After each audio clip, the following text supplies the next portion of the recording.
Good afternoon, brothers and sisters. We are back with you again today. Um, we have again with us Sister Joye Hardiman. she she has written a very important book. Is that your first book, Sister Hardiman, or you have other books? That's my first published book. I have I have some articles that were published in the Association for the Study of Classical African Civilizations 2 conference proceeding books. I think they're I have an article in where is it? Okay, I have an article in the Kemet and the African Worldview, and I have an article in Reconstructing Kemetic Culture about my work in ancient Egyptian literary studies. How important is it that African people must understand their history in order to be free? And you have made it really so easy to understand. As a matter of fact, it's like understanding that they're opposites, good and evil, up and down, hot and cold. And our African ancestors understood these principles as the laws and rules of nature. And you bring it to us in good and bad. And today you're going to look at some other aspects of those principles and how those principles relate to our being. All of the elements that are in the universe are actually in us. And you're going to talk about, what are you going to talk about today? All right. What I'm going to do today is I'm going to share with you some 2 episodes from a YouTube series that I worked on. I was doing things simultaneous the last 2 years. I was working on my book and getting that out. And at the same time, I created 22 YouTube episodes in a series called Let the Ancestors Speak. Because the bottom line, no matter what I do, whether it's writing books, whether it's storytelling, whether it's doing creative productions, at the bottom line, I always am working from the principle that ancient wisdoms can be used for contemporary solutions. I'm always working with the notion that our ancestors left us signs and symbols and principles and values that if we can incorporate, we can reverse the seasoning process that took away our history, took away our language, took away our names, and made us feel that we were less than, that diminished us. And if we can go back and get those principles that our ancestors left for us, then we can work our way out of the mire that we're in. So, yes. Yeah. So that's what I'm going to do today. I'm going to, in fact, I'd like to begin first, if you don't mind, with a brief kind of introduction as to who I am, because Mama, hello, I see you on the screen. All right, peace and blessings to you. Mwah, mwah, mwah, mwah. All right. But okay, so last week someone put in the chat, who I don't know who this person is. Who is she? Where did she come from? And so I thought I could kind of first tell you kind of who I am, and then show you a couple of the episodes, if you wouldn't mind. Now, first of all, I in 2020 I retired for the 4th time. I've had a long career in higher education as a professor, and then as an administrator, and then as as the director of a national institute. But I decided I wanted to do something very different after being in higher education. In fact, I say that I'm a higher education survivor. And I live in the Pacific Northwest, just so you all know where I am. But I'm originally from Buffalo, New York. Okay, so I'm East Coast, West Coast. And so let me, if BrotherRonn, if you could just show that first video that says Reflections 2020. What this was when I retired, I decided I was going to create the Harlem Renaissance in my own home. I decided that I wanted to have salons and have people come in and talk and exchange ideas and eat good food and share great wisdom.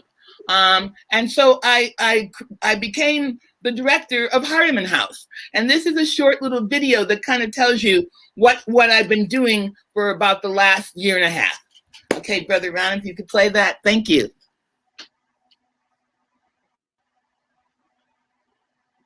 My name is Dr. Joye Hardiman.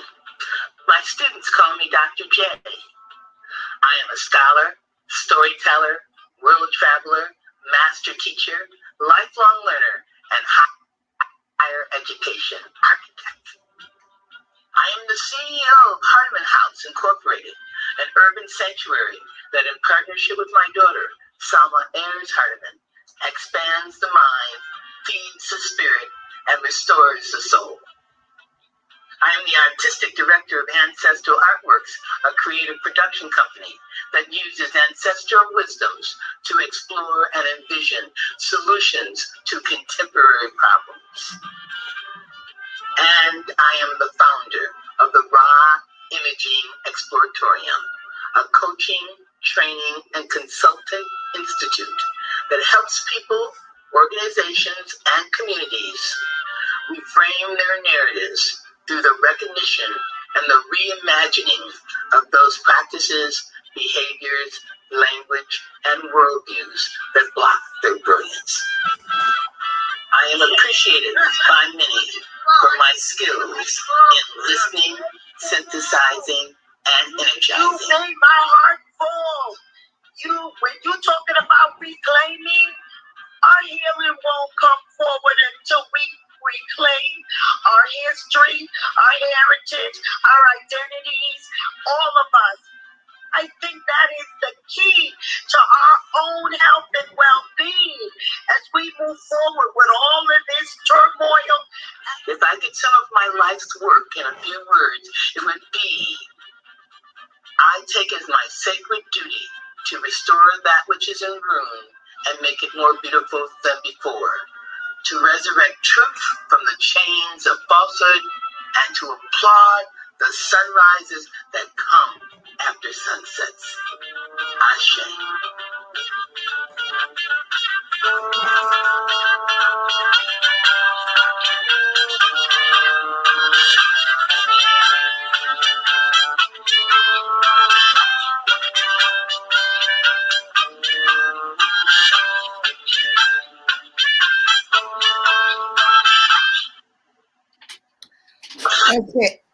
Okay. So that's how I started 2020.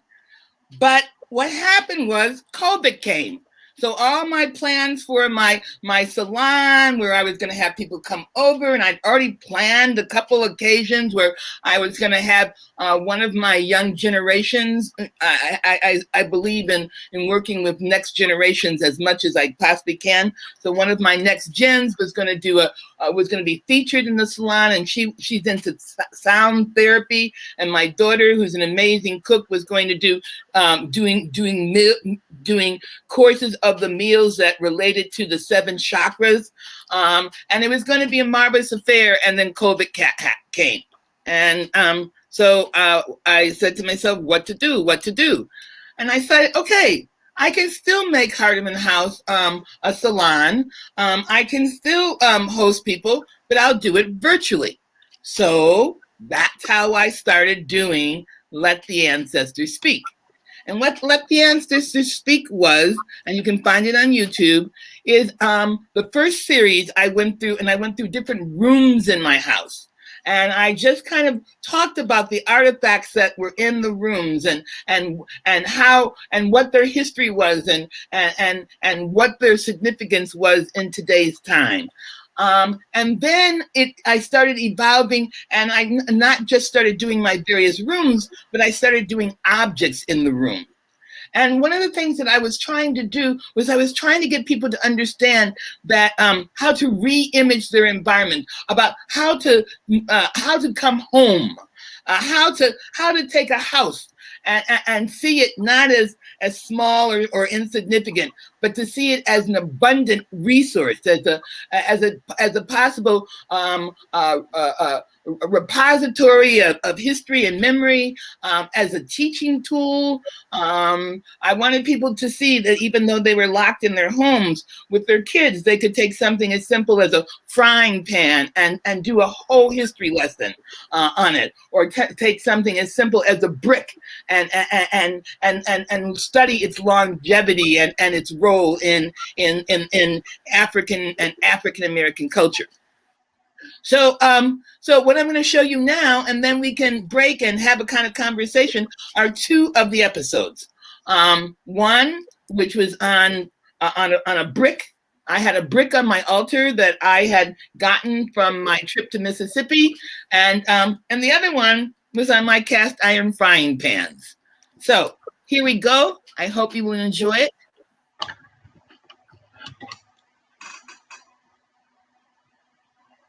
Bricks. This small little piece of brick may seem insignificant, but it was part of a dynastic continuum that began way back in Kemet many years ago. Clay and brick making and pottery was so important to our ancestors that they personified the clay and its power.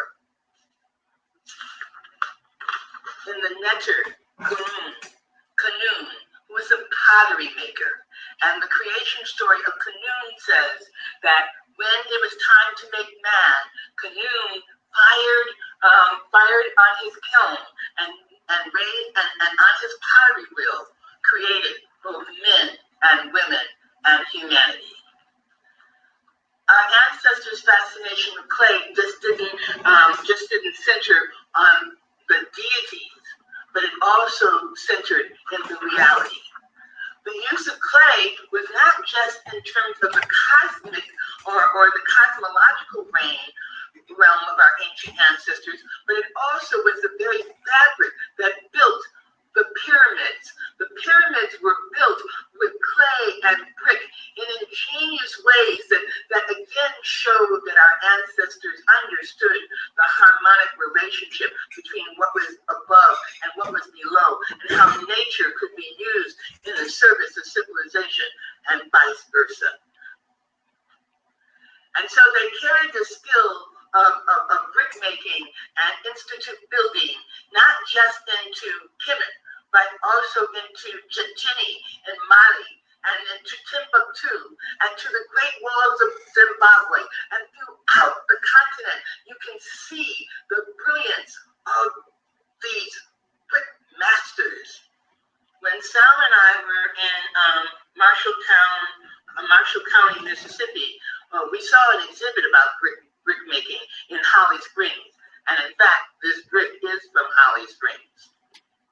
And we were amazed by the process of brick making. I never knew it took a year to make a brick. What happens is that in the fall, one mines the clay, and then one allows it to rest over the winter, so that it goes through a freezing and a thawing process. So it's using the force of nature to help refine and push forward the process. And in the spring, they were molded. And that was a community event. The men and the women got together, mainly the men, and they stomped. They stomped the clay. They stomped the clay, and sometimes they kneaded it in order to get the rocks and the twigs out of it. And then after they did that, it was ready to put into the mold. Now here we are about beginning of the summer with this one brick. So they put it into the mold, and sometimes it was one mold, and sometimes it was several molds. But then they let it dry in the sun for 6 weeks. So now we're at the end of the sun. And after they let it dry, and they had to make really sure that they had all worked really hard to push out all the air holes, then they baked it in a kiln. But the incredible thing is the bricks themselves were the kiln. It wasn't like they put them in like pizza. It was like they built the bricks. They formed them into rows, some going vertical, some going horizontal, and they put the fire inside. And so the bricks in some sense created themselves. And then in the fall, they would be ready to lay those bricks. Imagine the ingenuity, imagine the skill that was involved with these Black bricklayers who built these bricks to provide homes, to provide shelter, to provide protection to their families. When Harriet Tubman purchased her 38 acres in Auburn, New York, one of the first things she did was build a quarry so that she could make bricks. And because the ancestors always provide, one day she got a knock at her door, and there was a man at her door, Mr. Nelson. He had been a soldier in the Civil War, and Harriet Tubman had been his nurse, and he made a vow to her that he would one day find her again and support her the rest of her life. And when Nelson Davis announced that he was a brick master, then Harriet knew that this was a divinely appointed relationship. And they were married, and he made bricks and built the house for her that still stands in Auburn, New York. So what did the ancestors want to tell us today by having us investigate the legacy of the rock and clay making and brick making in African culture? Well, I think one of the major things they want us to do is to appreciate our environment. I think we should never walk by a brick house again and not realize the labor that was put into that, the unpaid labor that built this country, that built cities like Washington, D.C., like Charlotte, like Atlanta. And so I would just like to give a shout out today to the bricklayers, metaphorical and real, to those people who build foundations that sometimes we've overlooked, but those people to whom we should give all gratitude, all praise. Next time you see a brick, remember, you are looking at 6,000 years of history. Wow.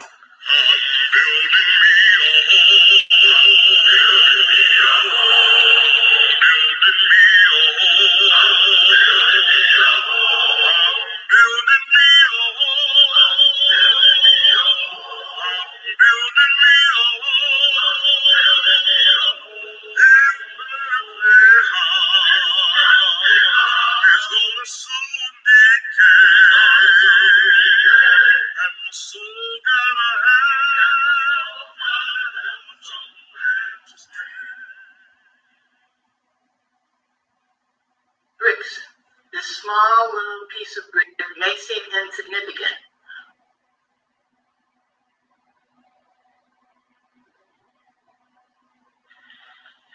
Welcome to Hardiman House, an urban oasis designed to expand the mind, feed the soul, and uplift and elevate the spirit.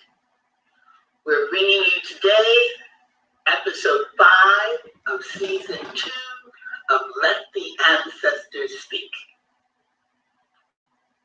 Today we're going to see what some of the Hardiman House iron artifacts have to tell us about living in past and contemporary times. The relationship between Black folk and iron has gone on for a very, very long time. In fact, iron and iron making was essential to the development of some of the great civilizations of Africa. In fact, iron is like vibranium. It is that essential essence and ore that permeates all of society, African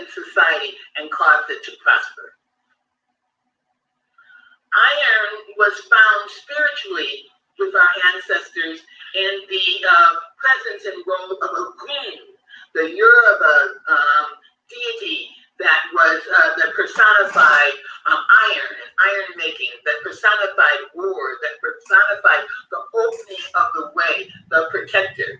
And this particular little cauldron is from my Ogun altar that I have in my front yard as a way of making sure that I acknowledge that the ancestors are available for protection and for opening of the way. And so all hail to Ogun. Iron was not only important to the sacred and spiritual sphere, but it also was important to the earthly, it was also important as an earthly technology. When I went to Cameroon, I went to a museum in Chong, and I learned something that I didn't know about iron making that I'd like to share with you. I'd always thought that iron making was like the Ogun thing, that was like a really masculine kind of thing. But when I went and understood about the whole process behind iron making, I understood, again, it demonstrated the both and of African reality as opposed to the either or. Because the furnace was considered in Africa to be a womb, and the iron making process was a gestation process. And the notion was that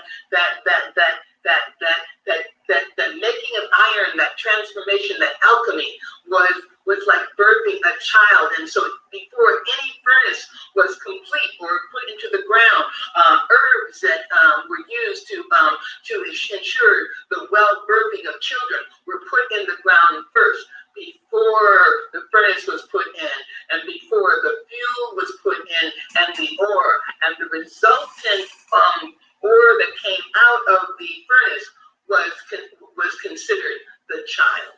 Blacksmiths were highly honored in African society. They were seen as transformers. They were seen as alchemists because it took the right temperature were necessary in order to forge the steel and to shape it into weapons, to shape it into tools, or to shape it into instruments that help to promote society. In fact, blacksmiths were so revered and so honored that unfortunately they were some of the first people that when the enslavers came, they looked for the skilled artisans, and if they could get a blacksmith, they knew they would have a high price and they could bring them back.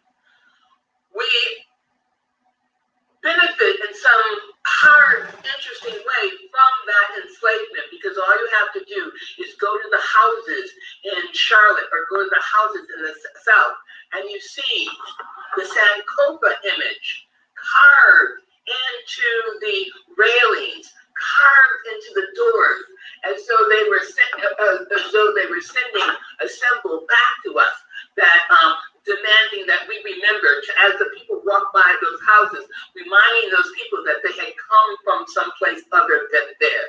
So the blacksmiths were still working to transform society, even in captivity.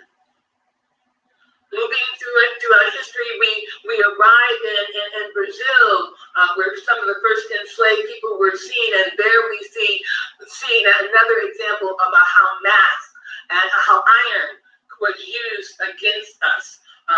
We created it, but then the oppressors took it and used it as a weapon. And we see that very clearly in the iron mask of Anastasia. Anastasia, the Black Saint of Brazil, who was because she refused to submit to the masters, the enslavers' will. An iron mask was put on her face and an iron choke was put around her neck. But it didn't stop her, because every time they took off the mask, she would scream as loud as she could. All you enslaved people who can, run away to the hills and prepare to war. And those of you who cannot run away, you stand up strong. You look them in the eye. You tell them they will kill your spirit, but we will never die. And she kept saying it over and over and over again. And so they kept masking her and masking her and masking her until she died.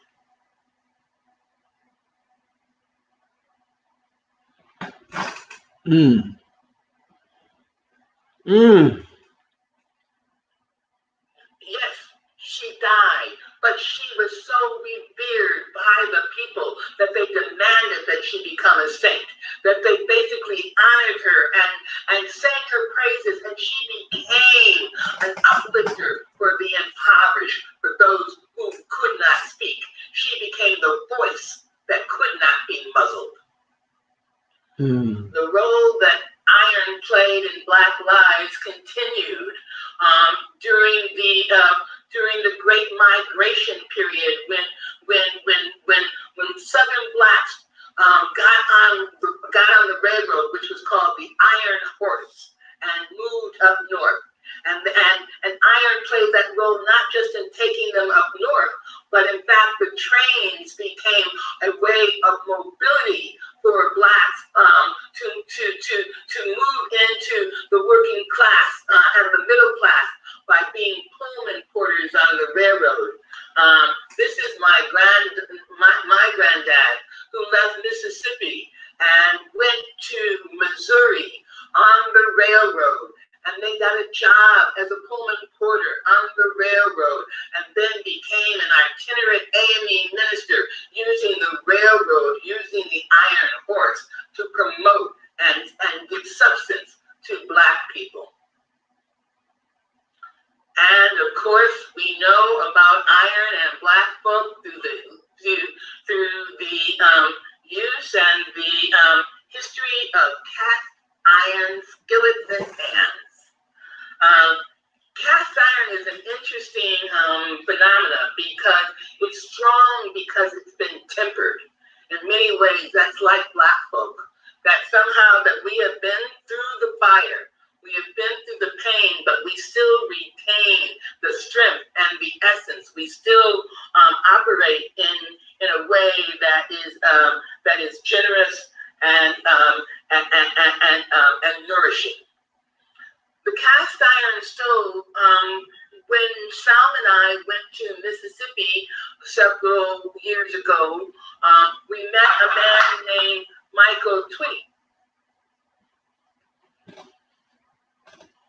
And what he does is he goes around the country cooking the way our ancestors used to cook, showing how cast iron pans could be used to make delicious greens with that nourishing pot liquor that was so essential to bring iron inside of us, and showing how to make biscuits by putting them in the coal, or how to fry chicken that was so chicken looking good.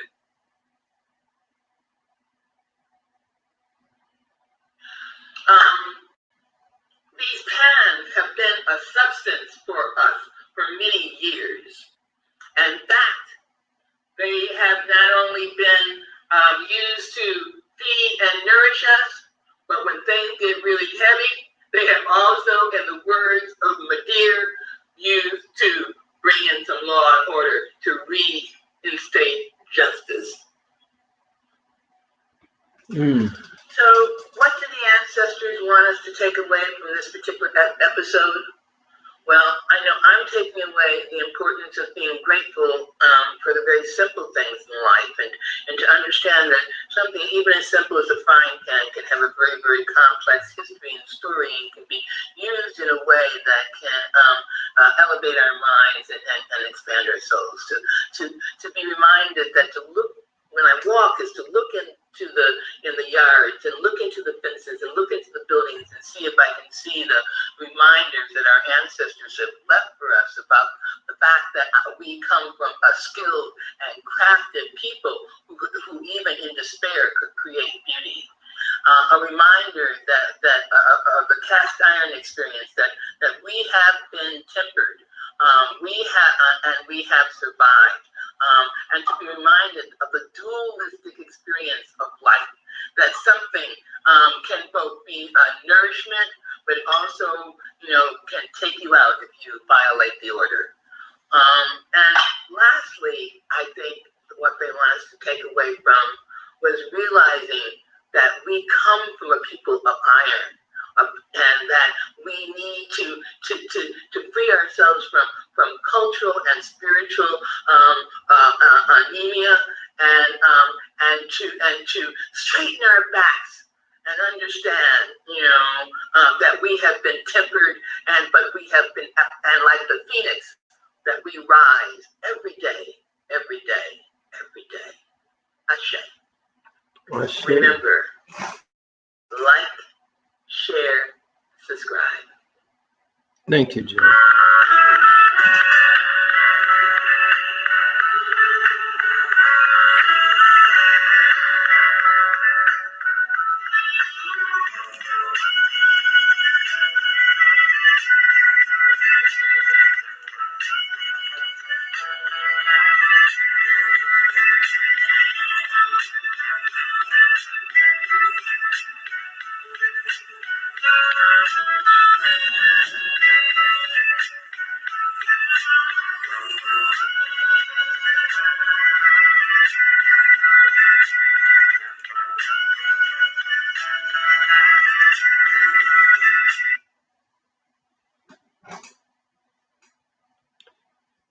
Thank you, Joy. That was marvelous, magnificent, and such a insight. How do you? I'm going to ask you just one question right now. How does the iron relate to, say, religion, ancient African religions? Because they had a way of bringing out within their religious understanding the relationship between all of the elements that are in the universe and the elements that are in us as well. So those are two. I probably want to hear the other 20. So if you can, tell us a little bit about how that is reflected in some of the religions that are in Africa, where they actually have named deities to reflect the iron that is in us and the religious concepts that they talk about. Please unmute. Please unmute.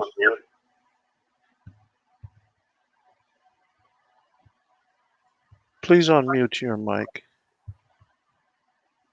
Yeah, go ahead. Okay. All right. Thank you for that question. Let me try to respond.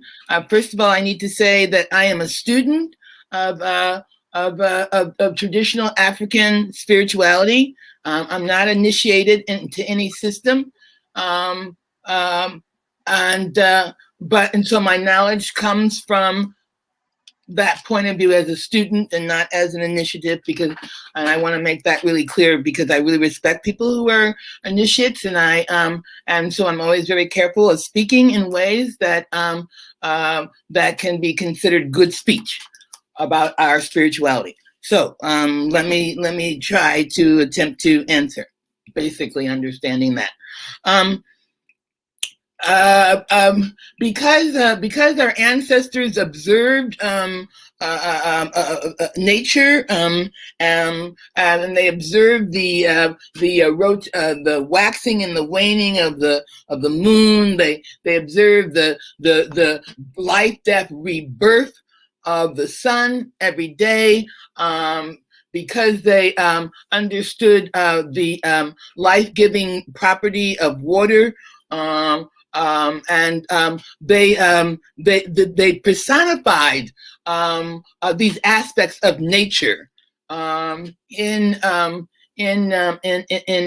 anthropomorphic figures, and so the concept of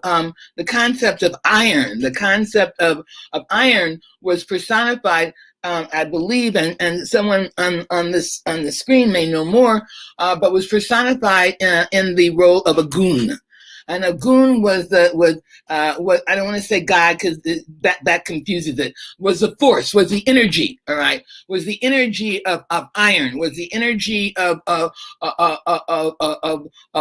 that strength that in fact brought justice into the world. And so other aspects were of nature were also personified in that kind of way. And so it was really critical, because even though one of the first things that the oppressor tried to do was separate us from our spiritual technologies, we found ways of disguising them and still practicing them. So the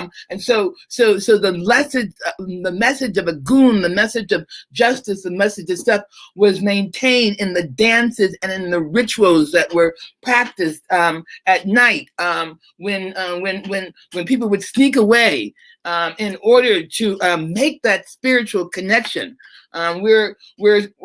Make that spiritual connection. So people understood that as you said, is that strength that was in the iron was also the iron was within us as well. So it was always it was never any separation between nature and the human sphere. I don't know if that answers your question, and perhaps. I'm sure that there are others who have questions that they want to. I believe, I'm not sure, but I think this is one of our elders that is here in the background. But I'm going to let Mama Moshe introduce her. So, Mama Moshe, who do you have with you? Okay. My dear wisdom gatekeepers, can we all come in the room so I can do this all at one time? I'm here. Okay. She's coming in. Okay.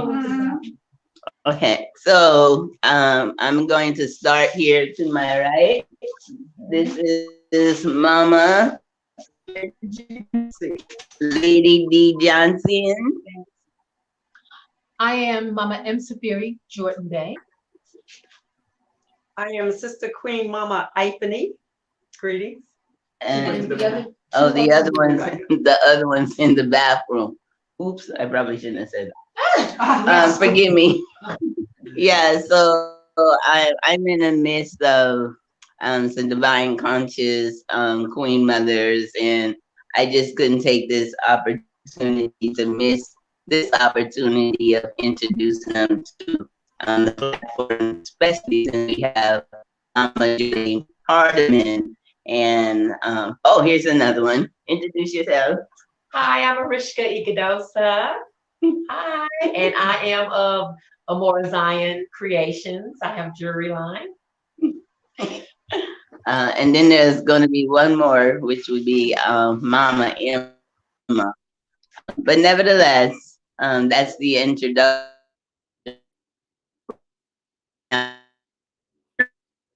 Can you hear me? You were fading in and out that last sentence. But now we can hear. Last sentence.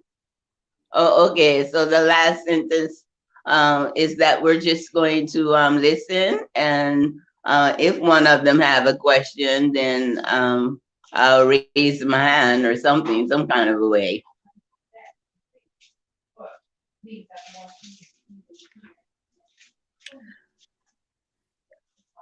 Well, I want to say I'm very honored to have met or become acquainted with these gorgeous queens and mamas that are centering around you. I really love the red eyeglasses. They're just, they're just really kind of phenomenal. And you all look very, very beautiful. And I am really hoping that the ancestors are blessing you and that they continue to elevate you. And I love those glasses. I just love those glasses. Yeah, she's 81. All right. Giving all honor. Oh, and I wish you many, many decades more. Now here's the last but not least. Hello, I'm Mama Emma. Hi, Mama Emma. How are you, sweetheart? Oh, I'm doing really well. I'm really, really well. I'm ennobled by looking at all of your beautiful faces and your smiles. Thank you. You're beautiful yourself. Okay, thank you so much. Thank you so much. It has always been a pleasure to be graced by the divine feminine energy. That was one of the things that really was given to me. And now, when I was doing the Let the Ancestors Speak series, it was kind of a labor of love, and each episode took about 3 days, because first I'd have to walk around the house and I would have to ask who wants to talk. I'd have to check and find out what ancestor was interested in sharing something. And sometimes a frying pan would speak to me, or sometimes the rock would speak to me, or sometimes a mask would speak to me, or sometimes a doll would speak to me, and they'd say, we want our story. And so once I had selected an object, then I had to do research. Because I was wanting to know, how was that object used in Kemet in ancient times? What was that object's manifestation in traditional Africa? What was that object's or what was the manifestation in African American in Africa, in diasporic Africa? What was that? What was that object's occurrence in South America, in Central America, in North America, and then how were we using it now? So I had to do a lot of research and put all them together, because I wanted to show the longevity of African genius and African know-how. And one of the things that I kept being pulled back to was the importance of the female spirit, of the divine feminine. I didn't expect to see it in oil. I mean, in iron. I didn't expect to see it in mask. Just even we have this big debate about masks, but masks have always been part of the African culture, not just in terms of ceremony and ritual, but masks were also used as passports. Little masks, because you would take your mask around, your little passport mask, and that would tell people who your people were, and you could show your people up with the mask. So we've always had masks. We've always used them. And so finding those discoveries and finding those things about the female principle and then the masculine principle, and each time I would do it, somebody would share information with me. That was really good. Like from the last presentation we did, Brother Reggie shared to me about, he said, yeah, we got the good and we got the bad, but where we have to look at things is in the middle, the weighing. It's the weighing of the heart. It's the balancing of the good and the bad, or the masculine feminine principle. That is an aim of humanity. So I learned some.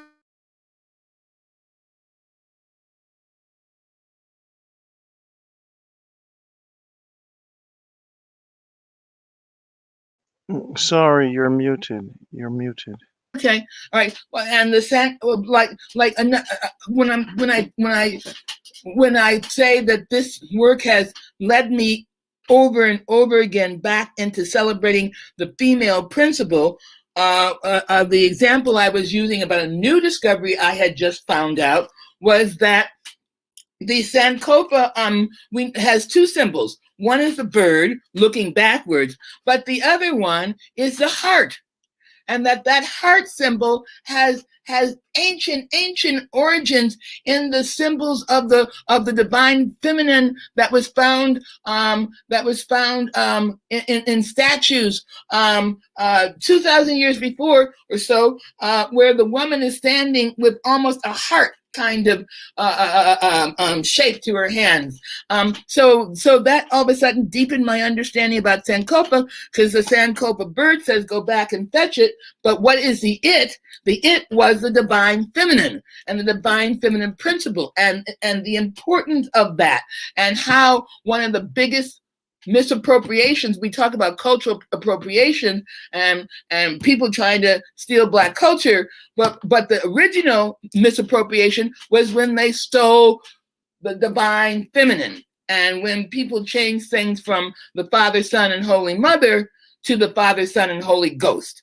And all these kind of connections came as a result of kind of doing this work. And exploring the house and transforming, and I got to understand the power of transformation by going out and doing a show on my backyard and calling it an estate. All right. I see Reggie's written down here. The first symbol of the goddess in the Nile Valley was the bird figure in Nagada, where she makes the heart symbol. Our history is so long. Our history is so long and so powerful. So it was just really fun to go out and examine it and see abundance. So all of a sudden, as I was mentioning, my little backyard that had 4 tomato plants, 4 corn stalks, 2 zucchini plants, I could look at it as little and small, but it was my estate. So in the morning I would go out and I would preview my estate, and feel very powerful and pick up 1 or 2 tomatoes and be able to give them to people, So like feeding the people from my little tiny little space. All of a sudden, my tiny little space did not become a tiny little space. It became, a place of bounty. So all of those were stimulated by seeing those beautiful women at your house right now. And so I just was randomly throwing out thoughts that connected with my work. Okay. Sister Moshe, since that was kind of a response that came from your activity, do you have a question you'd like to ask Sister Joy? Yes, hello. All right. Let me ask you a question, Sister Joy. Yes, please. You kind of mentioned in your history all of the things that you had been through, educator, writer, all of those things. But you indicated that you had survived the educational system. I'd like for you to kind of elaborate on that, because the brother that created Black Studies, the holiday, what is his name? But anyway, he said that it took him years to unlearn the falsehoods that had been taught to him, and he had to unlearn it before he could then really deal with African history. So I'd like for you to respond to your own personal. Okay, sure. Thank you. Let me think about it. Okay. I am first generation integration, and so and I very much believe that integration was the third Holocaust for Black people. I think that we during segregation, education was pristine. Not I mean, yeah, some we didn't have the best books, and then we got used books and stuff like that, but we had incredible teachers because our teachers couldn't teach anyplace else. And then when integration came, they took all the good Black teachers and they put them in white schools, and they took all the mediocre white people, and they put them in black schools. And but in their mediocrity didn't stop them from telling lies. And it didn't stop them from having textbooks that only started Black history with slavery. And if they showed Africans, then the Africans had bones in their noses and that kind of thing. And so our whole education system was designed to disconnect us from ourselves, from our being. Our education system was designed to make us feel ashamed. I mean, like, just even the act of taking a kid and taking them out of their community and putting them on a bus and putting them in a hostile environment, and thinking that they were going to educationally prosper is insane. So when I was being educated, I did not know, even though I knew in the back of my head about Black writers and Langston Hughes and Zora Neale Hurston and Countee Cullen and all of those people like that. They weren't pushed. I only learned about them at home. I didn't learn them about them in school. And so if I didn't learn them about it in school, obviously they had no value. And so luckily, I mentioned that my education, my formal education was in Western classical literature, because I thought that was in fact the height of literary production. And it wasn't until I was in really late in life that I realized that most of Western literature had its prototypic beginnings in ancient Egypt. And that's where the classical literature was, and not only where the classical literature was, but that's where a worldview was that was more conducive, more nourishing to myself. Because in the Western view world of the literature, education, everything is based on counting and measuring, and how much do you have, and how wealthy are you, and all those kind of things like that. And so when you're in that kind of environment and you think, it teaches you to kind of objectify yourself and other people. Whereas when I was re-educating myself into Africanism and Pan-Africanism and into wholeness and into divinity, then I was able to work from member to member and work on relationships. And I think that Western education was designed to just have repeatable parts, whereas African education had to do with one's essence and one's wholeness and one's integrationlessness. And so when I say I'm a survivor, I not only was trained in Western education, but I function in primarily all white institutions for 40 years, which can really seek to make you think that you're an imposter, make you think all of these other kind of negative thoughts that you and causes you to reduce yourself. So when I say I'm a higher education survivor, I mean that I was able to, because I had studied my history, because I knew, because I learned to value the lived experiences of my people, both present and past. I was able to recognize the master narrative when I saw it and disrupt it. And I was able to have patience with the process, because I understood that life was cyclic, and if I couldn't get it the first time, I could get it the next time, in terms of building an academy and building an institution. So when I say I'm a survivor, it means that I was able to go through the Western education and the Western higher education establishment, and not turn into a traitor to my people.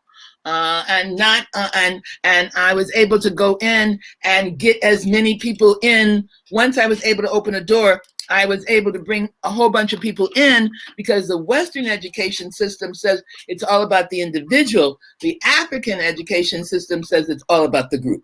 It's all about the collective. It's all about the community. It's about the common unity. So I feel blessed, and also I didn't end up a lot of my friends who were in the educational system ended up getting sick, getting cancer, because that toxicity comes inside. So I spent a lot of years working intentionally on being indigestible while in the belly of the beast. Wow. Thank you. Moshe, let me unmute your mic. Can you hear me now? Yes, Moshe? Can you hear? Yeah, I can hear you now. Yeah, speak. Okay. Well, I noticed the title is, I think it was clay, iron and clay. I was having a hard time, getting reception. So based on Mama Joye sharing today and what I was able to catch, can she give me a little bit more clarity how she utilized the material and how she brought it from a spiritual perspective in advancing our wisdom as divine feminine and masculine today with the clay and the iron? That's my question. Okay. All right. As I said, I believe I'm a very spiritual person. So I have conversations with the ancestors continually. And so, as I said, my process was I would find objects. I wouldn't find them; they would come to me. Like the clay came to me, like the iron came to me, and they kind of and the trees outside. I did a whole show on my front yard because my front yard. I when I bought my house, I went. There was a place called Jungle Exotica, and they had all these great plants. And so I went there and I talked to the man who was running it, and I said, I want a jungle outside my house. And I don't want to mow the lawn. I just want trees and bushes and grass, etc. And so he did it. And so when I was trying one day to figure out what I was going to speak about, my front yard says, talk about the trees, talk about us. And I said, okay. And I started doing the research. And all of a sudden I found things I didn't know. Like, say, for example, I have an olive tree in my front yard. But I didn't know that, in fact, olives were very, very, very much part of African culture, and they were not only trees, but they were also an economic system. So when a baby was born, you put in an olive tree, and by the time the baby had grown, the olive tree would be at a point where it would start to be able to give fruit and nurture, and then that fruit could be used as part of the dowry or part of what was ever necessary to enrich the child that was planted under it. And then I have palm trees and in my front yard, and I didn't realize that the palms were planted along the Temple Library University corridors, the street, to welcome the pharaoh home, and so you went through the palm leaves, and the palm itself was an androgynous plant because it had both male principles and female principles. Female principles in its arm, in its leaf. Male principle in the trunk and the hairs that go around and protect the pods that are growing. I mean, so spirit talks all the time, and we don't know and we just, I guess we have to just listen. So that's what the whole Let the Ancestors Speak was all about, was listening to those things and appreciating those elements. I did elements because that's what the ancestors want. So they wanted me to do copper, they wanted me to do iron, they wanted me to do clay. And I think it was, for me, it was that we talk so much about kings and queens, but everybody wasn't a king and queen. I mean, you got to have some subjects, but we don't talk about those people who did things with their hands, like the iron people or the brick makers. I mean, those good people, those just solid, good Black people who built civilizations, and so it felt like what the ancestors were saying. We need to give a shout out to them. We need to give a shout out to the divine, the divine feminine. So I have a whole episode on the feminine figures, sculptures I have in my house, from Isis to fertility symbols to I have to go downstairs and look at them all. But it was like spirit was talking, and I'm not, and it's not just on the spirit thing, because I think spirit talks in terms of science and technology as well. I mean, I think that that the whole way, just think the atom. Now I could do a whole show on atoms, because atom is also a tune, which was a nectar, and an aspect of the sun, you know. And so we could talk about or we could talk about Aman, you know, all of those things as being the fabric through which creation happens. So I guess it's like, if one studies, I guess I want to say is that in doing this work on Let the Ancestors Speak, I feel blessed about being able to see the connections between what I thought were unconnected things. Does that make any sense? Oh, absolutely. What I wanted to say. Oh, good. Yes, and what I appreciate the most is that the ancestors and the divine spirit has given you a direction to look at the labor of the people who do the work. Because in all actuality, some may think the one who actually gives the instructions is more important than one who follows the instructions. But since we're in the midst of a corrupt system, from every aspect of institution that would influence our life, in order to get those who have been oppressed and suppressed the longest, who are at the bottom, in which the system would like to keep them in a position that thing to have minds that come together and actually acknowledge those who have every right to be able to rise up.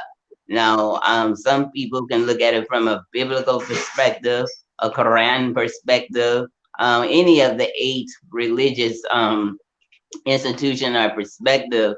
But if they don't come to the conclusion that the people who are being exploited and demised and mistreated the most don't think that the spirit would put them in a position of an influence of leadership, because who can know the best counsel for those who are starving, or for those who are being exploited on the farmland, or those who are houseless, those who are hungry. And that's the reason why the divine feminine is so important now and significant and relevant, because a mother emotions and feelings and divine consciousness with her wisdom is able to see and make sure that that those who are not getting what it is that they need in order to survive among any status of life would want to make sure if those who are saying it's time to rise up, if your work is not to the bottom of the barrel in order to get them to rise up, then you're basically chasing the wind.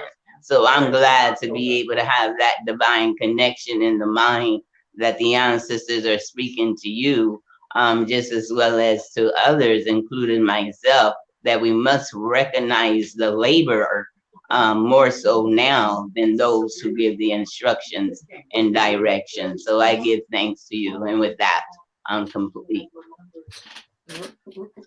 Reggie, I see you. I just got one question I want to ask Sister Joy, and Yes, sir. and then I'll get right to you. Sister Joy, there is a struggle, life and death struggle, for African people right now. Perhaps in America, much more so than in Africa, but Africa as well. But anytime you trying to get an understanding of the ancient Kemetic history and of Africa, it is distorted almost entirely by Europeans. And yes, there are some things that they may get right, but for the most part, it's interpreted to make civilization a Greek creation, to make everything about the great civilization of ancient African white and Greece and everything. And that's the teachings that they give, that they control the narrative, they control the images on television, where the white man is always the hero, and he's he walks around with the gun and can kill people and do kill people and all that. But what I wanted you to kind of expand on is that yes, we do need the technical understandings, and we get that through men like Professor Oibo. We do need so much of African understanding that we just don't get unless we are in tune with our spiritual connections with Africa and allow those spirits to come in and speak to us, be open to them. Yes, you got to study. I'm not against studying, and you got to study all areas of study, but we have to study from a perspective of African centeredness and not just take the European narrative, because he lies 90% of the time. And so I would just like for you to speak. And Reggie, after she finished, you got it. Okay. You touch on some very important things. Let me see if I can respond. I think that if I hear you correctly, one of the things you're saying is that we were fed all these lies. You know, that's what I talk about in my book. We're fed all these lies about Black people, and we're fed all these lies about who we are. I know what I want to say. I don't get into race things, because I think race is a social constructed thing, and I think when we try to talk about Blackness and connection, and we go racial, we're just talking in the language of the of our oppressor. I go culture, and I think if we go culture, we can always prove, right? We can always see our connection. For example, when we talk about Kemet, if we say, people say to me, how do you know that the ancient Kemites were African? And I say, all you have to do is look at the culture, because there's no way that the Semites or the Asians could have produced that culture, because it's different. They have a different worldview. And like, for example, all you have to do is compare the legend of Asar and Oset to the legend of Gilgamesh. Both of those were epics that came out of the culture. Gilgamesh is the classical epic of Mesopotamia, and we know the Asarian cycle is the classical epic of ancient Kemet. So if people say, "Oh no, it was the Semites that founded Kemet," it's in. But there's. But if you look at it, let me do it this way. The story of Gilgamesh is okay. Let's start with Asaroset. With the story of Asaroset, you have here. Here. Let me just read it from here because I wrote a. You asked me if I'd done any other. This is an unpublished work I have, which is called Kemetic Studies: What it was, what it is, and what it must be. And in it, I talk about how you can use culture to prove the African origins of Kemet. And I just say, okay, if Kemet high culture was a product of Western Asian influence, then it should be similar in cultural expression. However, if one examines the literature of both regions, one can see major differences. Take, for example, the difference between the Epic of Gilgamesh and the drama of Asar. In the Mesopotamian Epic of Gilgamesh, the hero Gilgamesh, the youthful ruler of Uruk during the first dynasty, circa 2600 BC, is first observed exercising the first night's rites. And what the first night's rites was something that was totally indicative or totally Western in orientation, because it said that if you were the Lord, then you had the right to the first night of any marriage. In other words, you had the right of deflowering the bride. The man got married and had to bring his wife, his new bride, up to you. And if you wanted her, she had to spend the first night with you, and then he would give you back to your rightful husband. So it was a culture that began in rape. Okay, so Thomas Jefferson was not the first when he attacked and raped 12-year-old Sally Hemings. It was a tradition, a long Western tradition. That's how their epic begins. Their epic begins with a hierarchy and a patriarchy.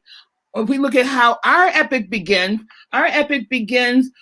with we first see Osar, and what is he doing? He's teaching mankind the rudiments of civilization. He's teaching about science and art and agriculture and animal domestication and irrigation and grain cultivation and fermentation and metallurgy and governance and religion and ceremony. That's what he's teaching to his people. And when he finished teaching the arts and sciences, he turned the government over to his sister wife, who taught humanity about the healing arts and bread making and weaving, and then they both journeyed throughout their lands trying to enrich their people. How different are those two stories? How can someone who begins with rape create a civilization that's built on complementary dualities? So if we go to the culture, we can see that it is a lie. We can see the culture allows us to dismantle some of the lies that are going on. Gilgamesh goes on this whole journey because he's trying to find God and immortality. And God looks at him when he finally finds his God looks at him and goes, men are to me like wanton flies buzzing around one's head, I think is a line that they say. How different than from that, from Asar being reincarnated and given a place in the heavenly universe. So I think that when we have these conversations, if we go to the culture, we will find the truth.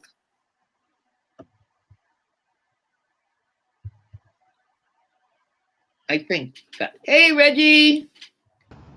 Hello, Dr. Hardiman. Hello, Mr. Reggie. How are you? I'm doing fine. It's always Excellent. a pleasure to hear you. Peace to BrotherRonn, who's helping Clemson out. So he always has to be honored, him and Dorrell and the rest of the TransAtlantic team, because it's a team, and to Mama O'Shea and her group of sisters doing this work, and to the audience. I'm going to respond, if you could hear me, to both Dr. Hardiman and Clemson's point. Um, the difference is I'm an independent researcher, and the independent researcher's job is to sometimes find new things, and sometimes to kind of like put together some of the thoughts of other people because we research what those thoughts are. So I'm going to come from a level of history and spirituality, and then I'm going to sum up. So it's going to be real quick. So in my first book that's upcoming, I will show that the origin of writing in Africa does not come from Mesopotamia, and it does not come from ancient Egypt. We over ancient Egypt size things because we know the most about it. We don't know about the cultures that fed ancient Egypt. We think we know. The only way we know is if we research it. So we should not look to Egypt for the genesis of things that we talk about, like spirituality and burial practices. We should not look to ancient Egypt. We should ancient Egypt absorbed ancient Kemet or Kemet, and the word Kemet is in a later period. It was not always Kemet. It was called Ta. It was called Ta Nefer. It was called the Hindu. They absorbed 125,000 years of cognitive thinking. They absorbed it. So cognitive thinking, which we call spirituality, and I'll talk about that, began when Homo sapiens sapiens were created or came together or were born in the continent of Africa. So my research is that African spirituality is really simply just human thought.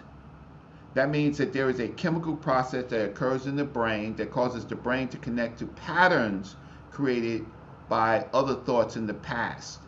Sometimes memories, sometimes visions, sometimes insight, but it's all chemical. It's all in the brain. Slavery removed our previous concepts, our languages, and our writing of past stories. So we began to use English, French, Spanish, Portuguese to try to put in our past thoughts. So from the time of slavery, our African brains have been struggling to replace what was lost. Struggling to replace what was lost. Sometimes, Dr. Hardiman, we do it right. Sometimes we do it right. We have profound thoughts, like the thoughts of El Hajj Malik El Shabazz, Malcolm X, and Garvey and others to create an African, how can I say, what's best for the African people. Sometimes we do it right. Sometimes we do it wrong. Sometimes we stay in the spiritual world, right? So we fix it by what you just said, the weighing. Looking at what's good, what's bad, and weighing it for the best interest of our people. But whatever our thoughts are, it has to be for the best interest of our people, and that is what you call methodology.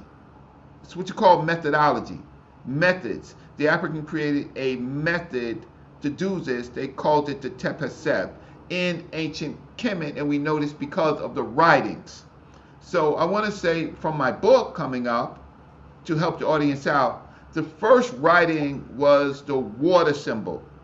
Water was needed throughout all of Africa to collect it and to store it. And what the African did was describe these little glyphs on the water vase, right? And so when they gave you a pot and a person didn't know what the pot was, they would look at the wavy and dotted lines and that, oh, that's water. And that concept spread through all of Africa, and then later other symbols was put in, like plants, sacred animals, stars, lightning, and other symbols of power, right? Now, the Nook culture of Africa was the first to do it in ironwork. All they did was use their cognitive process to understand gold that came earlier, writing on rocks that came earlier, bronze and copper. So they created a much more stable system. But the purpose of it was to be functional. We needed axes, and but the other thing was to write our writing in a material that would outlive the other materials. That was the purpose of it, right? So so I just wanted to say that Dr. Hardiman is correctly stating that we have to use the cognitive process of understanding not be short-sighted, what's the great good for African people, what's temporarily bad, like fighting and killing, right? And what ultimately is the great evil, and use the process called weighing. And as we go forward, again, I don't have a problem with people coming together with ideas and calling it spirituality. But first we need the real African language. We need to understand their stories so we can build those neurons. And then we have to put it in good language. And then we have to put it in books and other things to kind of populate the ideas. And that is more to me, that process is more to me spirituality than an individual saying what I think or what I feel. That's irrelevant. What an individual says that they think or feel is irrelevant because it's not in the context of the whole society. So if you are spiritual thinkers, put it in a book, put it on the internet now, let other people assess it so we can build more neurons so we can do the weighing. Dr. Hardiman, it's always a pleasure to listen to you. People don't know you because you study objects. You built those neurons. When people don't study the objects, the language, the writing, they don't have the neurons, and so that their greater speech is not as purposeful or as enlightened. And so to Brother Clemson Brown, thank you always for this for these type of shows where we can interact, and then we can flush out in real time concepts. Slavery damaged us. We are trying to recreate those neurons. Doesn't mean that it's always right. We've had different ways. Some groups of people said, well, if we can capture God under Moorish, or we can capture God under Islam, or we can recapture God under so-called black Christianity, and there's no black Christianity.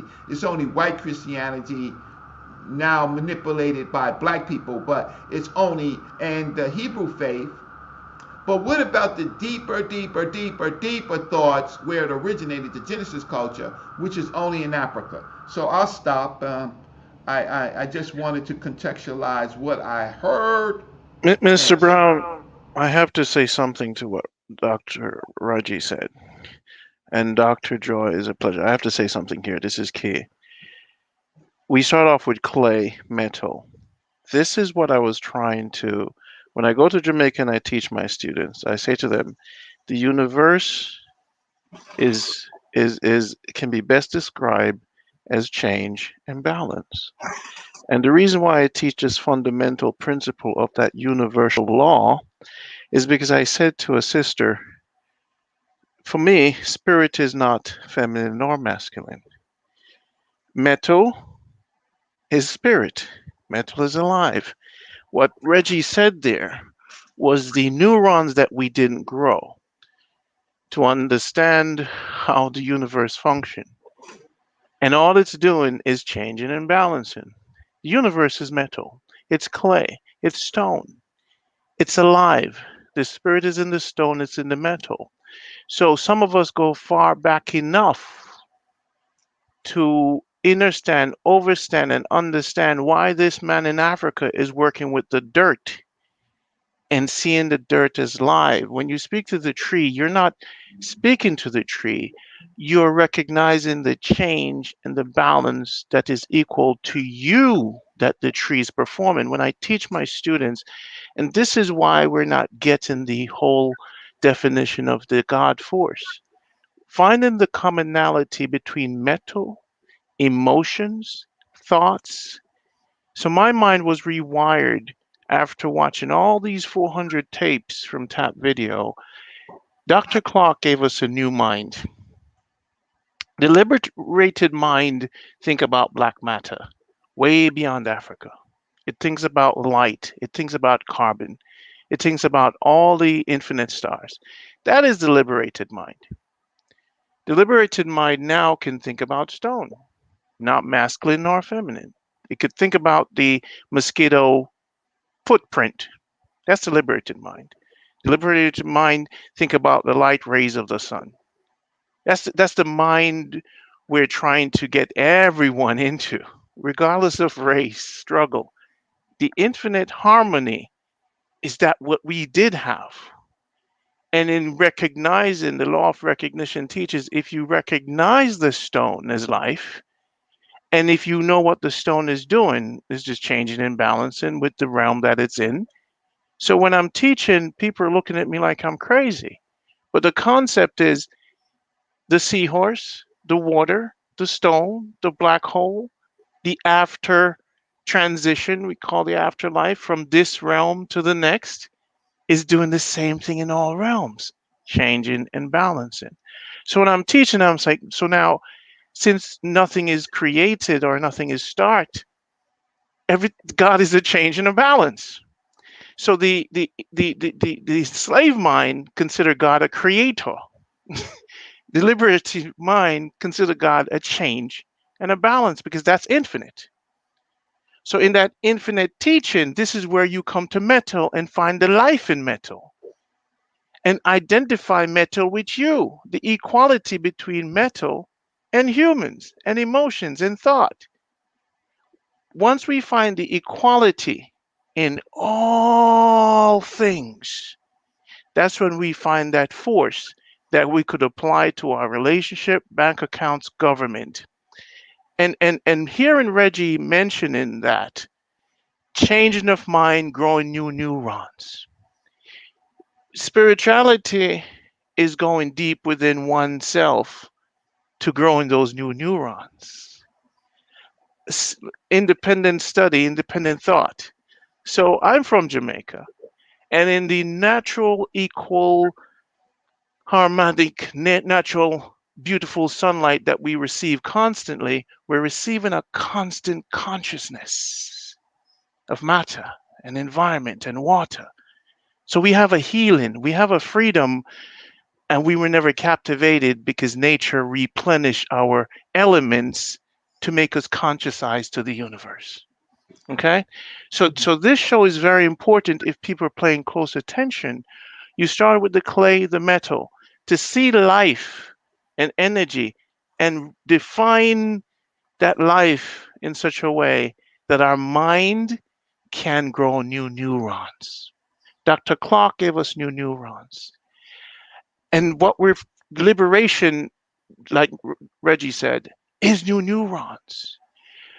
So some of us will attain this consciousness, and we must be able to teach this consciousness of change and balance to the babies. As I hear all of us speak for 100 years, I'm here listening, I'm asking myself for the global map, the map itself of Black people. And we can tie the map together to find out our progress. It's good to express like the sun forever, but our progress for liberation mentally being documented to pass on to the children. So, the challenge we have is individual expression, which is great. We're at the point of expression for the internet to capture this. But as we can see, the system has developed material to keep us in bondage, right? So I'm glad that you present to us metal, and metal has life, and metal has meaning, and metal is now part of our consciousness. So I'm happy that you're here today presenting this, and I'm very happy because it's in frequency with what I'm trying to express. Thanks so much. I want to I just want to add and thank you, Ron, for coming in and commenting and trying to help us because it's a community conversation.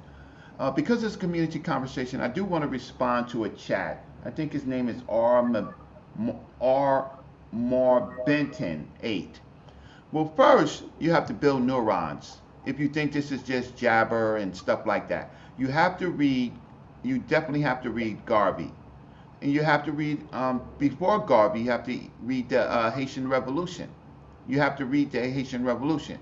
You have to understand Kemet and what the Sihu and Heka, the moral thought of ancient Kemet to build new neurons. And then you have to understand what happened during slavery. You have to read later works of the Paranomics by Claude Anderson. You have to read Amos Wilson's Blueprint to Black Power. And then and then I wrote a book called The Black City Plan, which is absolutely free, which is probably the best model for what we can do today. What I am saying is not jibber jabber. I'm going to tell you why. I am a real student of Dr. John Henry Clark. I am a real student of Dr. John Henry Clark. I am a real student of Dr. Joseph Benjo Cannon. I think everybody knows that. I'm a real student of Dr. Leonard Jeffries. He gave me the Honors Award in his department in 1988, right? I have worked with black scholars like Dr. Joye Hardiman since 1985, 86, right? I learned Medu Necher from Dr. Riketti Amen, right? My thoughts are collective thoughts, some of the best collective thoughts. I'm not the best and I'm not the only scholar, but I'm a good researcher. When I talk about ancient Egypt or Nakata civilization or the other civilizations that came before that, I'm helping to build neurons for you to go back and understand. Dr. Joye Hardiman was correct. She was absolutely correct when she said when Tony Browder found, wait, let me put myself online so that you can see me.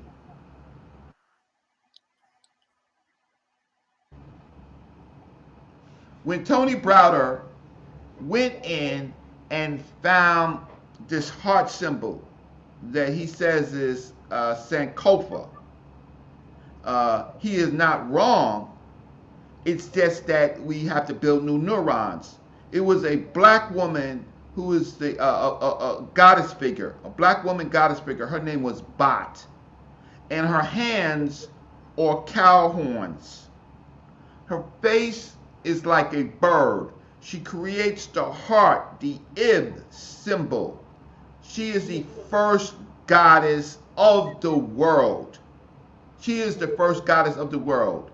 And that is African cognitive thinking. You don't get to understand that through spirituality. You get to understand that by research and using your cognitive abilities.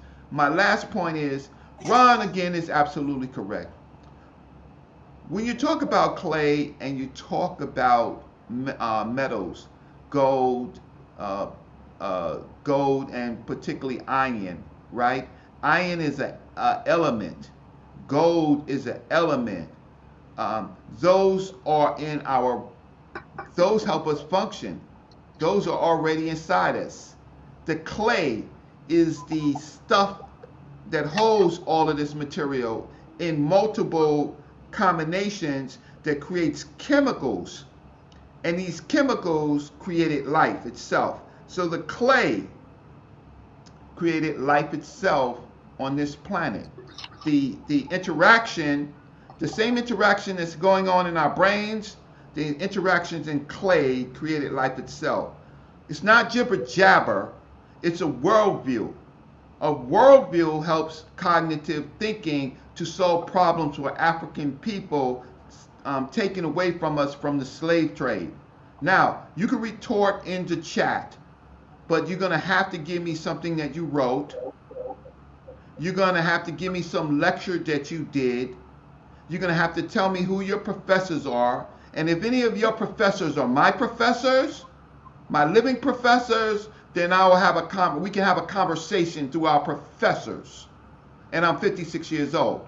Not knocking what you said, because your question was important, because that's what a lot of people think, but that's because they don't have their neurons completely functioning based on the patterns of Garvey that's in our head, the patterns of Toussaint that's in our head, right? The patterns of Nani, the patterns of Nermer, right? Of ancient Kemet in our head. If we don't have those patterns, then the only patterns we have is the patterns that the Europeans gave us. Thank you so much again. And I want to add just one little thing to that. And I'm finding this to be a great conversation. I'm just writing things down. I told you I love this work because I get new knowledge, and whenever I can get new knowledge, I can grow new dendrites. And I just want to introduce that term into the conversation, because the way I understand both what BrotherRonn and BrotherRonn, I love change and balance. I love that. I wrote that down. I appreciate what he was saying, what Brother Reggie was saying. And the way I understand it is that we have these dendrites in our brain, and these dendrites are pathways, all right, that connect knowledge and you can grow your dendrites or you can destroy your dendrites. And Brother Reggie was so right. What slavery and false ideologies and disruptive worldviews have done is they've broken the dendrites. They've broken the connections that go between one thing and the other. Were severed during the slavery period, but we can, through the study, and both study of both those things, material and immaterial, we can reconnect the dendrites. We can build new bridges. And as an old person, I understand that, because they say if you're, one of the ways you keep from having memory loss is by doing things differently, not driving the same way every day, because your dendrites just get used to that. But if you have to drive a different way, all of a sudden they've got to work and they've got to make some connections that they weren't making before. So you can destroy dendrites, but you can also grow them so that the connectors are there. And maybe that's, and I'm learning a lot from this conversation about photons and things, but I think photons and dendrites are cousins or pathways to each other. So I always each day go, gotta wake up and grow some dendrites. So gotta do something differently than I did before. I have to change so that my dendrites will come into balance. So I just wanted to throw that into the discussion too. Joy, please give us where people can get your book, your works, how they can get in contact with you. Sure. Okay.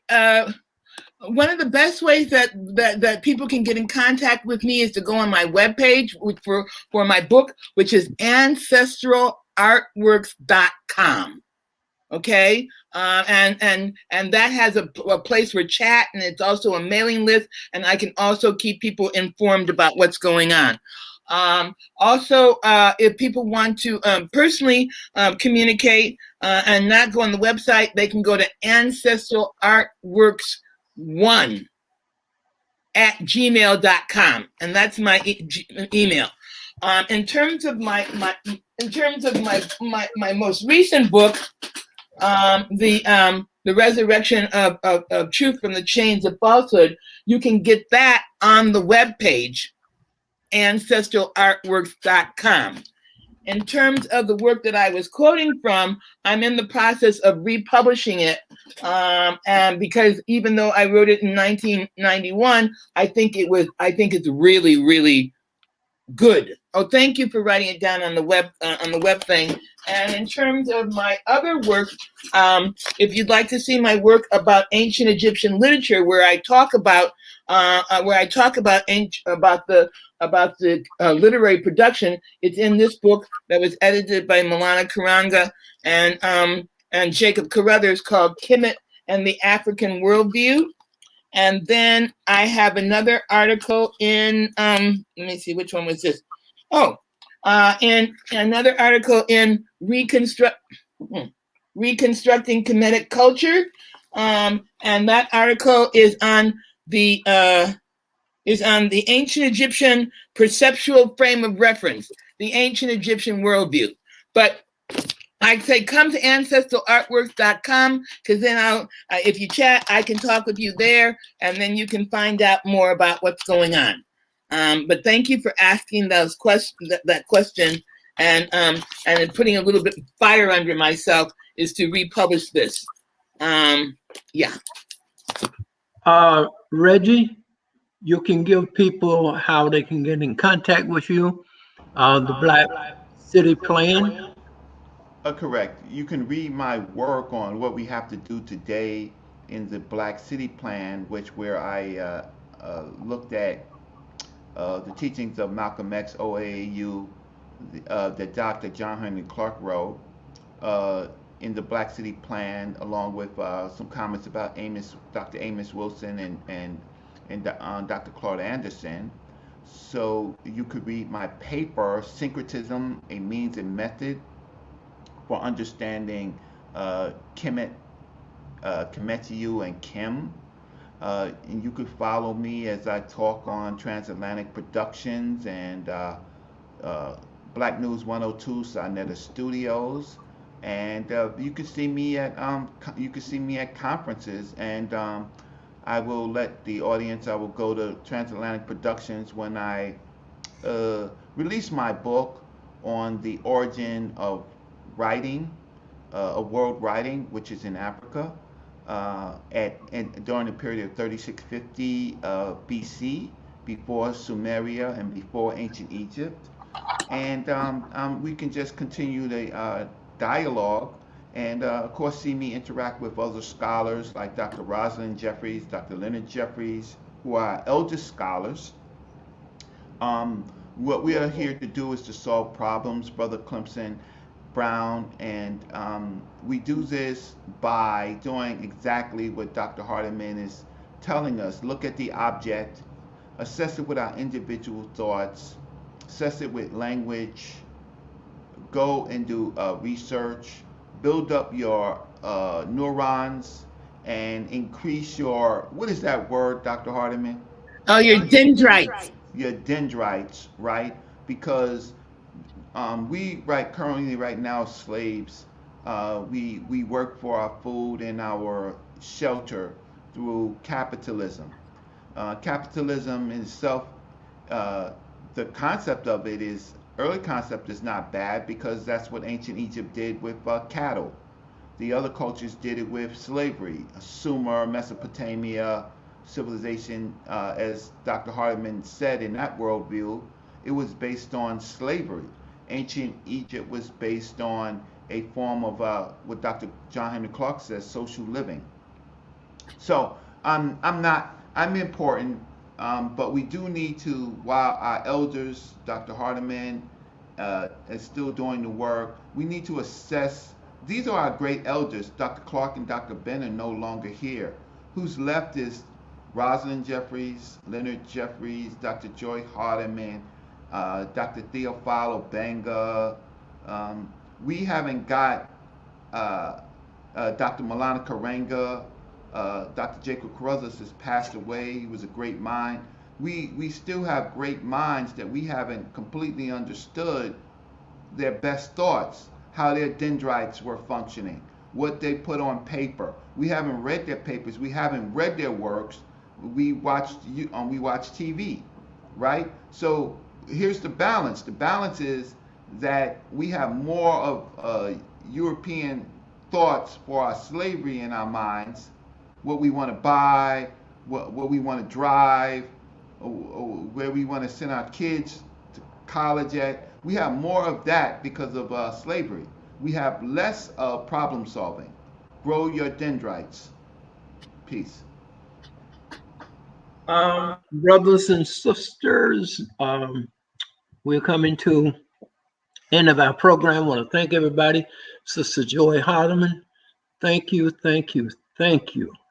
And Brother Rundy, really thank you for the technology and engineering and